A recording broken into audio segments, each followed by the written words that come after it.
राजनीति में कुछ भी स्थिर व फाइनल नहीं होता। शतरंज की बिसात की तरह यहाँ भी मोहरे और उनकी चाल बदलती रहती है। शह और मात के इस खेल में कब एक प्यादा वजीर को मात दे दे, बड़े बड़े खिलाड़ियों को भी इसका अंदाजा नहीं होता। इन दिनों ऐसा ही कुछ यूपी के प्रयागराज में हो रहा है।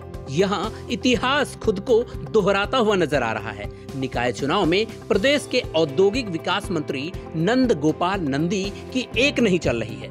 एक तो उनकी पत्नी का टिकट काट दिया गया, दूसरे उनके विरोधी नेता को बीजेपी में शामिल कराया गया है। इसी के साथ ये चर्चा शुरू हो गई है कि क्या नंद गोपाल नंदी का राजनीतिक अवसान शुरू हो गया है, क्योंकि 2017 के विधानसभा चुनाव से ठीक पहले वो बीजेपी में शामिल हुए थे। तब उन्हें तत्कालीन प्रदेश अध्यक्ष केशव प्रसाद मौर्य ही पार्टी में लेकर आए थे।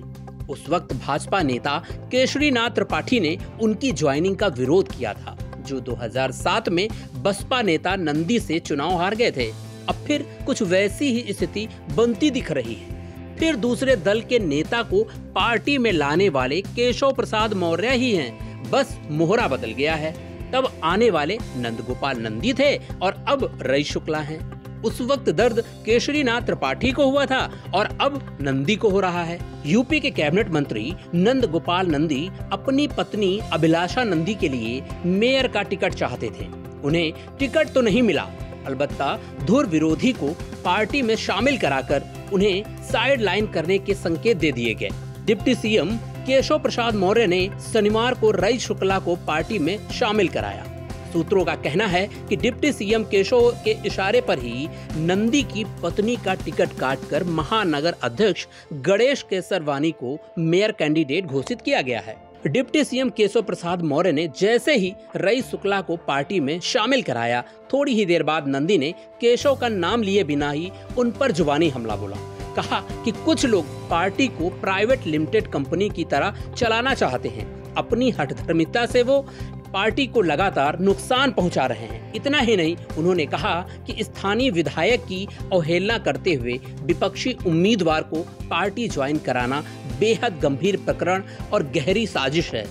ये रवैया पार्टी की मूल वैचारिकी और कार्य पद्धति के पूर्णतः विपरीत है। इस मामले में केशव प्रसाद मौर्य ने कुछ भी बोलने से मना कर दिया। मंत्री नंदी और रईस शुक्ला के बीच 36 का आंकड़ा जगजाहिर है। 2022 के विधानसभा चुनाव में प्रयागराज दक्षिण विधानसभा सीट से नंद गोपाल नंदी ने सपा प्रत्याशी रईस शुक्ला को हरा दिया था। दोनों के बीच कांटे की टक्कर हुई थी। रईस शुक्ला इससे पहले बीजेपी में ही थे। 2015 में भाजपा से ही उन्होंने एमएलसी का चुनाव लड़ा था, लेकिन सपा प्रत्याशी वासुदेव यादव से हार का सामना करना पड़ा था। इसके बाद वो सपा में शामिल हो गए। मेयर टिकट को लेकर सपा से नाराजगी के चलते वो बीजेपी में शामिल हुए थे।